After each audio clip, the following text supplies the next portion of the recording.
Hi friends, నేను మీ మామ bro. Welcome to big clap studios. Tollywood హాస్య బ్రహ్మానందం అలాగే తన కొడుకు రాజా గౌతమ్ ప్రధాన పాత్రలో నటించిన లేటెస్ట్ సినిమా బ్రహ్మ ఆనందం మంచి ప్రమోషన్స్ నడుమ ఈ వారం రిలీజ్ అయింది. మరి ఈ చిత్రం ఎలా ఉందో ఇప్పుడు తెలుసుకుందాం.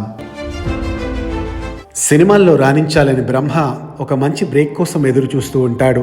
ఈ క్రమంలో జూనియర్ ఆర్టిస్టు నుంచి మంచి నటుడుగా పేరు తెచ్చుకోవాలనే ఆశతో పాటుగా తనకి ఉన్న ఆర్థిక ఇబ్బందులు కూడా ఎక్కువ అవుతూ ఉంటాయి. ఇదే క్రమంలో తనకి ఒక లైఫ్ చేంజింగ్ ఆఫర్ వస్తుంది. కానీ దానికి పెద్ద మొత్తంలో డబ్బులు అవసరం అవుతాయి. అయితే ఈ డబ్బుల కోసం ఒక వృద్ధాశ్రమంలో ఉంటున్న తన తాత ఆనంద్ రామమూర్తి సాయం చేస్తాను అంటారు. కానీ ఇక్కడ నుంచి కథ ఎలా మలుపు తిరిగింది? ఆనంద్ బ్రహ్మని ఎందుకు బుర్రడిపాలెం తీసుకొస్తారు? బ్రహ్మ తాను కోరుకున్నట్టుగా నటుడిగా రాణించాడా లేదా అనేది తెలియాలంటే ఈ చిత్రాన్ని బిగ్ స్క్రీన్ పై చూడాల్సిందే.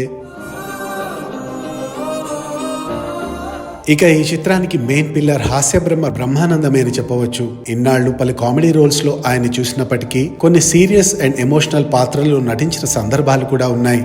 ఈ సినిమాలో కూడా అలాంటి ఎమోషనల్ క్యారెక్టర్ తో అందరినీ మెప్పించారు. తన డైలాగ్ డెలివరీ, ఎమోషనల్ నటన చూసి ఆడియన్స్ ఎంతగానో ఎమోషనల్ గా ఫీల్ అవుతారు. అలాగే గౌతమ్ కూడా ఈ సినిమాలో మరో ప్లస్ అని చెప్పవచ్చు. చాలా తక్కువ సినిమాలే తాను చేసినప్పటికీ నటుడిగా తనలోని ఫుల్ పొటెన్షియల్ ఈ సినిమాలో కనిపించినట్టుగా అనిపిస్తుంది. తన కామెడీ టైమింగ్ సహా పలు ఎమోషనల్ సన్నివేశాలు బాగా వర్కౌట్ అయ్యాయి. ఇక లెజెండ్ బ్రహ్మానందంతో పాటుగా మరో కమెడియన్ వెన్నెల కిషోర్ ఈ సినిమాలో భాగమయ్యాడు. మంచి కామెడీ టైమింగ్ తో కొన్ని సన్నివేశాల్లో హాస్యం పండించాడు. వీరితో పాటుగా ప్రియా వడ్లమణి, దివిజా ప్రభాకర్, సంపత్ రాజ్ అలాగే రాజీవ్ కనకాల తదితరులు తమ పాత్రల్లో బాగా నటించారు. ఇక దర్శకుడు ఆర్వీఎస్ నిఖిల్ విషయానికి వస్తే తాను సినిమాకి తీసుకున్న నేపథ్యం ఫ్రెష్ గా అనిపిస్తుంది. అలాగే కొంతమేర ప్రొసీడింగ్స్ కూడా ఇంప్రెస్ చేస్తాయి. కానీ కథనం మాత్రం నెమ్మదిగా డల్ అయిపోతుంది. స్లోగా సాగే కథనం సినిమాని డల్ గా మార్చింది. తాను ఇంకా ఎంగేజింగ్ స్క్రీన్ ప్లే డిజైన్ చేసుకుని ఉంటే చాలా బాగుండేది. ఈ సినిమాలో ప్రామిసింగ్ కథాంశం ఉంది. కానీ దానిని ఎంగేజింగ్ గా నడపడంలో దర్శకులు విఫలమయ్యారు. ఎప్పుడైతే కథ ఆ విలేజ్ కి స్టార్ట్ అవుతుందో అక్కడి నుంచి సినిమా బాగా నెమ్మదిస్తున్నట్టుగా అనిపిస్తుంది. సీన్స్ అన్ని చాలా పేలవంగా సాగదీస్తున్నట్టుగా అనిపిస్తాయి.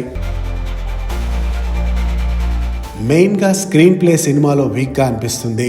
ఇంకా ఎమోషన్స్ లో మరింత డెప్త్ ఉన్నట్టయితే మరికొన్ని సీన్స్ ఇంకా బెటర్ గా అనిపించేవి.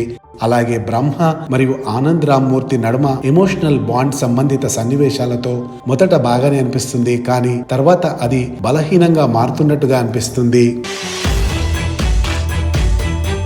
దీనితో వారి నడుమ సన్నివేశాలు ఇంకా స్ట్రాంగ్ గా డిజైన్ చేసుకుని ఉంటే బాగుండేదనిపిస్తుంది. అలాగే ఇంకొంతమంది ముఖ్య నటుల్ని సరిగ్గా వాడుకోలేదనిపిస్తుంది. అలాగే కొన్ని కీలక సన్నివేశాలు ఇంకా హైలైట్ చేయాల్సింది.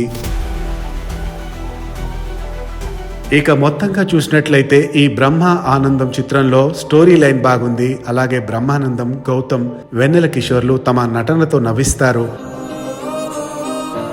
కానీ ఓవరాల్ సినిమాలో ఎమోషనల్ డెప్త్ పూర్తి స్థాయిలో కనిపించదు. వీటితో ఈ సినిమా కొన్ని ఎమోషనల్ సీన్స్ వరకు మాత్రమే ఓకే అనిపిస్తుంది.